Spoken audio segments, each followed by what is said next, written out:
மசாலா வேர்க்கடலை நம்ம வெளியில போகும்போது மார்க்கெட் ஸ்ட்ரீட்ஸ்ல எல்லாம் இந்த வண்டியில வச்சிருப்பாங்க பாத்தீங்களா, அப்படியே ஆவி பறக்க பறக்க வேர்க்கடலை ஒரு டெம்ட் ஆகும் பாருங்க.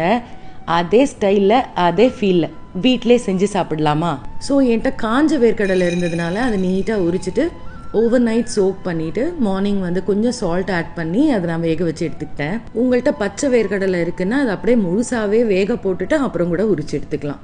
இந்த வேர்க்கடலையை வந்து ஏழைகளின் முந்திரி அப்படின்னும் ஏழைகளின் அசைவம் அப்படின்னும் சொல்றாங்க. புரதச்சத்தும் கொழுப்பு சத்தும் அதிகமா இருந்து மாவு சத்து கம்மியா இருந்தா அசைவம் தானே. பொதுவா இந்த வேர்க்கடலை ரத்தத்துக்கு கெட்ட கொழுப்பை சேர்க்காம நல்ல கொழுப்பை கொண்டு போய் சேர்க்கலாம். இதுல இருக்கிற அந்த விட்டமின் B3ங்கிறது மூளையை வந்து துரிதப்படுத்தி நம்மளை எப்பவுமே புத்துணர்ச்சியா வச்சுக்கிறதான். இப்போ எல்லாம் மனுஷ எல்லாருக்கும் ஸ்ட்ரெஸ் தானே அதிகமா இருக்குன்னு சொல்றாங்க. மன அழுத்தத்துல தானே பூரா வாழ்றோம்.